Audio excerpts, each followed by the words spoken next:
வணக்கம். சேஷாத்ரி, உங்களோட labour advisor, corporate trainer, POSH IC.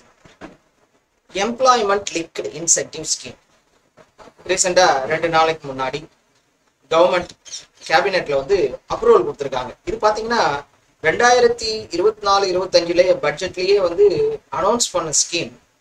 அதுக்குண்டான அப்ரூவல் இப்பதான் வந்திருக்கு.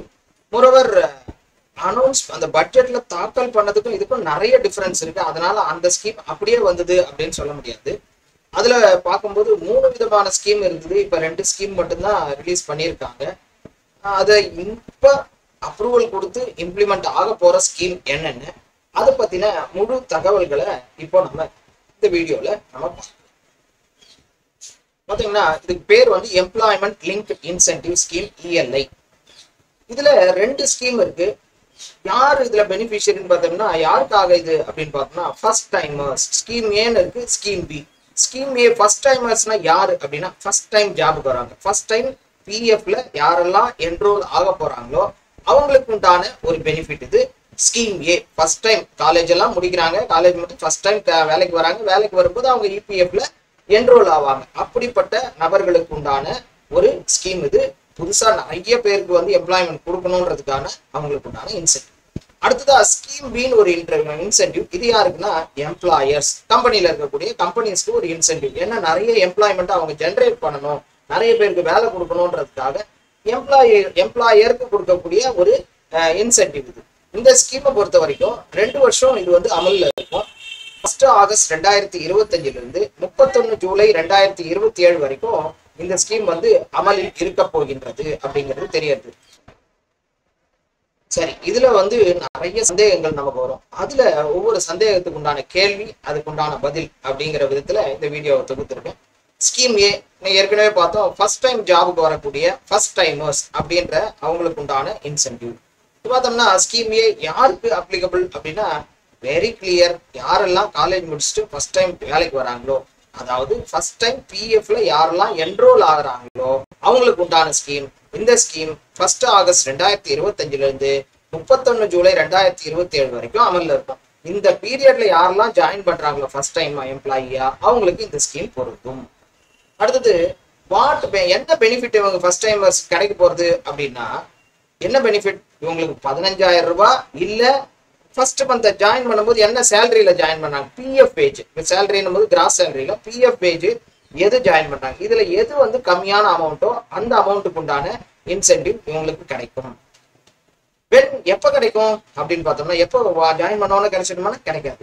ஜாயின் பண்ணி 6 மாசம் அவங்க வேலையில கண்டினியூ பண்ணணும். 6 மாசம் கண்டினியூ பண்ணா ஃபர்ஸ்ட் இன்ஸ்டால்மெண்ட் கிடைக்கும். 2வது இன்ஸ்டால்மெண்ட் 12 மாசம் கம்ப்ளீட் பண்ண உடனே பிளஸ் ஒரு ஃபினான்ஷியல் லிட்ரஸி ப்ரோக்ராம் ஒன்று அனௌன்ஸ் பண்ண போறாங்க. அதை முடிச்சிருக்கணும். அதை முடிச்சா 2வது இன்ஸ்டால்மெண்ட் 6 மாசத்துல 1, 12 மாசத்துல 1 கிடைக்கும். அப்புறம் எப்படி பேமெண்ட் பண்ணுவாங்க, கவர்மெண்ட்ல இருந்து எம்ப்ளாயர் பண்ணுவாரா, வேற யாருன்னா கொடுப்பாங்களான்னா, டைரக்ட் மெத்தட். டைரக்டா ஆதார் பேஸ்ட். ஆதார்ல உங்களோட பேங்க் அக்கௌண்ட்ல ஆதார் கொடுத்துருப்பீங்க. அந்த பேங்க் அக்கௌண்ட் வழியா ஆதார் பேஸ்ட், ஆதார் நம்பர் வழியா உங்களுக்கு அந்த டைரக்டா உங்களுக்கே அந்த ஃபர்ஸ்ட் டைமர்ஸ் யாரெல்லாம் ஜாயின் பண்றாங்களோ அவங்களுக்கு இந்த அமௌண்ட் இன்சென்டிவ் 2 இன்ஸ்டால்மெண்ட்ல சேர்ந்துடும். ஆனா இதுல ஒரு போர்ஷன் ஒரு பிக்சட் டெபாசிட் மாதிரி அவங்களோட ஃபியூச்சருக்காக போட்டு வச்சிருவாங்க. டைரக்டா கேஷா டெபாசிட் ஆகாது. அந்த இது ஃபியூச்சர்ல அவங்க யூஸ் பண்ணிக்கிற மாதிரி இருக்கும். இதனாவது கேப் இருக்கா, ஏதாவது இது இருக்கான்னு பார்த்தா சீலிங் இருக்கான்னா, எஸ். என்ன சீலிங்னா, இந்த ஃபர்ஸ்ட் டைமர்ஸ் வரவங்களுக்கு சம்பளம் 1 லட்சம் ரூபாய் இல்ல அதுக்கு கீழே, அப்படி அப் டு 1 லேக் வரைக்கும் இருக்கிறவங்களுக்கு தான் இந்த இன்சென்டிவ் கிடைக்கும். அப்படி 1 லேக்கு மேல ஃபர்ஸ்ட் டைம் ஜாயின் பண்ணும்போதே வாங்குறவங்களுக்கு இந்த இன்சென்டிவ் கிடைக்காது அப்படிங்கிறதும் இதுல கிளியரா தெரியும். அடுத்ததா ஸ்கீம் பி. இந்த ஸ்கீம் பில யாருக்கு என்னென்ன அப்படின்னு பார்ப்போம்.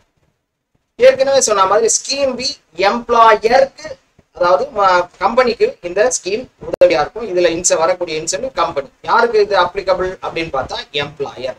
யாரெல்லாம் நிறைய பேருக்கு வேலை கொடுக்குறாங்களோ அதே நேரத்துல பிஎஃப்ல அவங்க ரிஜிஸ்டர் பண்ணி இருக்கக்கூடிய வேலை கொடுக்குறவங்களுக்கு இந்த ஸ்கீம் இந்த இன்சென்டிவ்ன்றது பொருந்தும். ஸ்கீம் பி என்ன பேஸ் ஸ்ட்ரென்த் அப்படின்னா, ஏன்னா ஸ்ட்ரென்த் பேஸ் பண்ணா நிறைய எம்ப்ளாய்மெண்ட் ஜென்ரேட் பண்ணா, இப்போ நிறைய ஜென்ரேட் பண்ண எதுல இருந்து அப்படின்னு பார்க்கும்போது, இந்த மாசம் இப்ப ஜூலை மாசம் என்ன நீங்க பிசிஆர் ஃபைல் பண்றீங்களோ பிஎஃப்ல, அதுல அந்த பேஸை வச்சுட்டு அதுக்கு அடுத்த மாசம், அதாவது ஆகஸ்ட்ல இருந்து இம்ப்ளிமெண்ட் ஆகுது, ஆகஸ்ட்டுக்கு முந்தின மாசம் ஜூலை மாசத்துல என்ன ஸ்ட்ரென்த்தோ அதுல இருந்து எவ்வளவு பேருக்கு இன்க்ரீஸ் பண்றோம் அப்படிங்கிறத பொறுத்து இது அமையும். எத்தனை மெம்பரை சேர்த்தா நமக்கு இன்சென்டிவ்க்கு எலிஜிபிள் ஆகும், ஏன்னா புதுசா மெம்பர் நிறைய எம்ப்ளாய்மெண்ட் ஜென்ரேட் பண்ணோன்றது தான் இதோட குறிக்கோள். எத்தனை மெம்பரை நம்ம ஆட் பண்ணணும் எலிஜிபிள் ஆகிறதுக்கு இந்த இன்சென்டிவ் வாங்குறதுன்னா, உங்க கம்பெனி 49 இல்ல அதுக்கு கீழே இருக்கக்கூடிய ஸ்ட்ரென்த் ஆஸ் ஆன் டுடே இருக்குன்னா மினிமம் 2 பேர் எக்ஸ்ட்ரா இருக்கும். அதாவது 51 தாண்டிட்டு 52வது ஆள் யாருன்னா ஜாயின் பண்ணாங்களா அவங்களுக்கு இருந்து இந்த இன்சென்டிவ் ஆனது கிடைக்கும். இல்ல எங்க கம்பெனில நிறைய பேர் ஒர்க் பண்றாங்க அப்படின்னா 50 பேருக்கு மேல இருக்குன்னா அப்போ மினிமம் 5 பேர் உங்களோட பிரசன்ட் ஸ்ட்ரென்த்ல இருந்து 5 பேர் ஆட் பண்ணி 6வது நம்பர் அடிஷனல் மெம்பர்ல இருந்து இந்த ஸ்கீம் வந்து இந்த ஸ்கீம் மூலமா இன்சென்டிவ்ன்றது கிடைக்கும். அப்போ 5 பேருக்கு மேல நீங்க வந்து 6வது நபர்ல இருந்தா உங்களுக்கு இன்சென்டிவ்ன்றது கிடைக்க ஆரம்பிக்கும். எவ்வளவு கிடைக்கும், எனக்கு நிறைய கிடைக்குமா அப்படின்னு பார்த்தா எஸ் கிடைக்கும். எவ்வளவு கிடைக்கும், ஜாயின் பண்றாரு இல்லையா 56வது ஆள், அவரோட சேலரி என்ன, பிஎஃப் வேஜஸ் என்ன, அதை பேஸ் பண்ணி தான் உங்களுக்கு இன்சென்டிவ் கிடைக்கும். அவரோட 56வது ஆளுக்கு 10,000 இல்ல 9,000 அந்த மாதிரி இருந்ததுன்னா 1000 ரூபாய் இல்ல அதுக்கு கீழே ப்ரோ ரேட்டா பேசிட்டு சொல்றாங்க. இப்போ வந்து 8,000 ரூபாய்னா 800 ரூபாய் கிடைக்கும், 9,000னா 900 தான் கிடைக்கும், 10,000னா 1000 ரூபாய் கிடைக்கும். அவங்களோட பிஎஃப் பேஜ் 11,000 இருந்து இருக்கு. 11,000 20,000க்குள்ள இருக்கக்கூடிய இதுல வந்து ஸ்லாப்ல வந்து அவரோட ஜாயின் பண்ற நபரோட பிஎஃப் பேஜ் இருந்ததுன்னா 2,000 ரூபாய் இன்சென்டிவ் கிடைக்கும். 20,000க்கு மேல போச்சுன்னா அவரோட பிஎஃப் பேஜ் 20,000க்கு மேல போச்சுன்னா 3,000 ரூபாய் இன்சென்டிவ் கிடைக்கும். அப்போ 1000ல இருந்து 3,000 வரைக்கும் இது வேரி ஆகும். 1000க்கு கீழே கூட இருக்கும், ஏன்னா அவரோட சம்பளம் பிஎஃப் பேஜ் வந்து கம்மியா இருந்ததுன்னா 10,000க்கு கம்மியா இருந்தா கம்மியாகவும் ஆகும் இந்த இன்சென்டிவ் அப்படிங்கிறதும் தெரியும். சரி, ஏதாவது கண்டிஷன் இருக்கா அவைல் பண்றதுக்கு? ஒரு கண்டிஷன் பார்த்துட்டோம், என்ன அவங்களோட ஸ்ட்ரென்த் பிரசன்ட் ஸ்ட்ரென்த்தை விட 5 பேர் ஆட் பண்ணி 6வது நபர் இருந்து அப்படிங்கிறது பார்த்தோம். வேற ஏதாவது கண்டிஷன் இருக்கானா?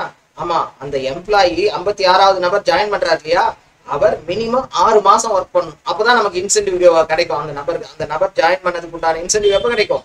6 மாசமாவது அந்த நபர் நம்ம கிட்ட ஒர்க் பண்ணணும். ஒர்க் பண்ணா மட்டும்தான் கிடைக்கும். அது இல்லாம எக்ஸ்ட்ரா மேனுஃபேக்சரிங் செக்டருக்காக எக்ஸ்ட்ரா வந்து பெனிஃபிட் கொடுக்குறேன் இருக்கு. அதுதான் என்ன அப்படின்னு பார்த்தோம்னா, நம்ம ஆரம்பிக்கும் போது சொன்னேன் 2 வருஷம் இந்த ஸ்கீம் அலவுடு. 1 ஆகஸ்ட் 2025 இருந்து 31 ஜூலை 2027 வரைக்கும். ஆனா மேனுஃபேக்சரிங் செக்டருக்கு it is extended to another 2 years. அதாவது 4 வருஷம் இந்த ஸ்கீம் ஆனது மேனுஃபேக்சரிங் நம்ம வந்து பிஎஃப்ல ரிஜிஸ்டர் பண்ணும்போது மேனுஃபேக்சரிங் ஃபேக்டரி அப்படின்னு ரிஜிஸ்டர் பண்ணி இருந்தா அந்த ஆர்கனைசேஷனுக்குலாம் எவ்வளோ இன்னும் 2 வருஷம் 31 ஜூலை 2029 வரைக்கும் இந்த ஸ்கீம் வந்து அலவுட். இதன் மூலமா நிறைய இன்சென்டிவ் அந்த எம்ப்ளாயருக்கு கிடைக்கிறதுக்கு வாய்ப்பு இருக்கு. சரி, எப்படி கிடைக்கும்?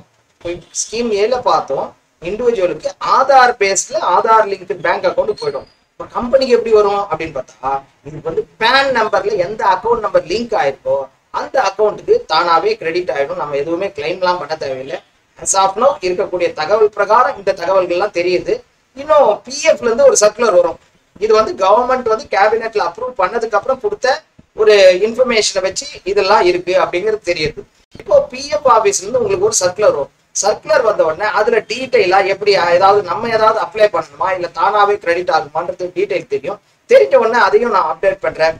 தேங்க்ஸ் ஃபார் வாட்சிங். எல்லாருக்கும் இதை ஷேர் பண்ணுங்க, மிகவும் பயனுள்ளதா இருக்கும். தேங்க்யூ.